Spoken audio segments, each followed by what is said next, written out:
city of Chabahar is one of Iran's most important assets. It's Iran's only oceanic port as it's located on the Gulf of Oman.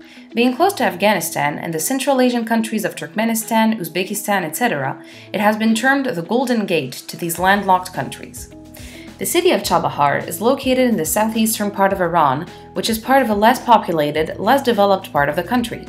Actually, 90% of the Iranian population lives in the western part of the country, which means the eastern part is less developed. Development of the port was first proposed by the last Shah of Iran, Mohammad Reza Pahlavi, in 1973, but was delayed due to the Iranian Revolution in 1979. The first phase of the port, Shahid Kalantari, was opened in 1983 during the Iran-Iraq War. Ever since the 1990s, Iran and India have had a project to further develop the Chabahar port. This partnership was slowed down after the 9/11 attacks. The US gave Iran international business sanctions, which didn't allow them to develop their exports as much as they would have wanted to. In 2016, the US started to lift these sanctions, allowing Iran to further develop the Chabahar port project. This new Chabahar project is what we're going to talk about today. There are a few reasons Iran wants to develop the Chabahar port. First, the city of Chabahar is located in one of the least developed parts of the country. The point of this project is to make Chabahar an attractive place for international investors and a business hub for Iran and a few Central Asian countries. The Chabahar port project is an opportunity for business with the neighboring countries. By partnering with the other Central Asian countries and creating railroads and other infrastructures, Iran is assured to do more business with these countries in the future. This project will also create more international business opportunities. This oceanic port is the perfect gate to international waters without having to go through Pakistan's Gwadar port. In May of 2016, India, Afghanistan, and Iran signed an agreement to further develop the Chabahar port. The trilateral agreement is for the funding and creation of road and rail links between Iran and India and Iran and Afghanistan, allowing India and Afghanistan to use the ports for exports more easily. The bilateral agreement between India and Iran gives India the right to develop 2 berths of the Chabahar port as agreed in 2015 and allows them to be operated for 10 years by India Ports Global.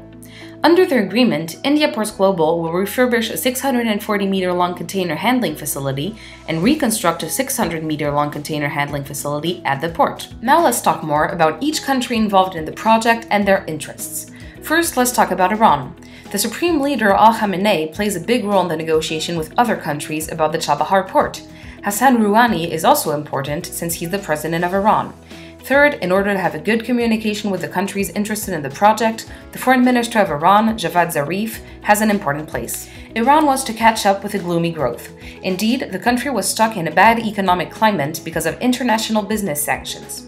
After the agreement on Iran's nuclear program on the 14th of July 2015, sanctions were lifted. Iran can now have new commercial relationships with the rest of the world. The most important person here is the Prime Minister of India, Narendra Modi. Also, the Foreign Minister Sushma Swaraj plays a role in the communication with other countries.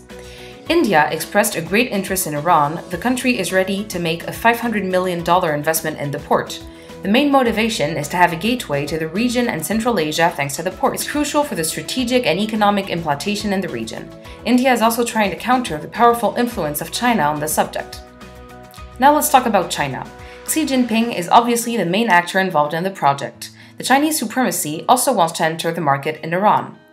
China already had investments in the Gwadar port situated in Pakistan on the Arabian Sea's coast. The country doesn't want competition with India in this region in order to keep its supremacy. Last, let's talk about Afghanistan. The last actor really involved in this project is this country with its president Ashraf Ghani. He was a part of the signed agreement between Afghanistan, India, and Iran in 2016. The Chabahar port represents a great thing for this country. It will permit the expand of relationship between them, India, and Iran. There would be a brand new trade and transport corridor. All the more so as the port would create a link thanks to the 218-kilometer-long Zaraj-Dalaram road. Now we'll try to explain how the Chabahar port influences and modifies the relations between several countries. The Chabahar port is jointly financed by India and Iran. That's why those two countries are in cooperation mode. With their investments in Chabahar, India and Iran counteract the Chinese and Pakistani alliance. China is building the Gwadar port in Pakistan, and there's an expectation that the Chabahar port will diminish the importance of the Gwadar port, as only 72 kilometers separate them. Iran plans to use Chabahar for transshipment to Afghanistan and Central Asia, while keeping the port of Bandar Abbas as a major hub, mainly for trade with Russia and Europe. Tehran sees the port as an opportunity to break up with the American forced isolationism. They would benefit from the resurgent Indian economy. Despite that, the tensions between USA and Iran can destabilize the Indian cooperation with Iran. The Chabahar port is also a vector of political influence and economic penetration in Central Asia for India and Iran. China and India are the two most densely populated countries of the world. They have cultural, religious, and linguistic differences, and they're especially two big economic rivals with huge ambitions of power. Chabahar can become the major transshipment and maritime traffic center in the direction of China. That's why India, with their role in Chabahar, is facing the Chinese competition frontally. Some voices in the local population from Chabahar are saying that if China was running the development of the port, it would be much faster. Iran is at the heart of the energetic security strategy of China, and a closer relationship between China and Iran would enhance the power of China, who aims to be a superpower in that region. As you can see on the map, that port represents a strategic stake for Afghanistan. This port will allow Afghanistan to have a sea access. It will bring the relationship between Afghanistan and Iran closer. India, Iran, and Afghanistan have signed an agreement to give Indian goods heading for Central Asia and Afghanistan preferential treatment and tariff reductions at Chabahar. The USA and Iran are in a conflictual relationship, and this relation is fluctuating. Tensions between the USA and Iran can destabilize the Indian cooperation with Iran. Despite that, this aspect is still minor in the geopolitical situation of the Chabahar port. The stakes of the construction of Chabahar port can lead to a range of impacts on countries' relations. Opportunities, cooperations, and tensions are seen in the countries that have an interest in the project.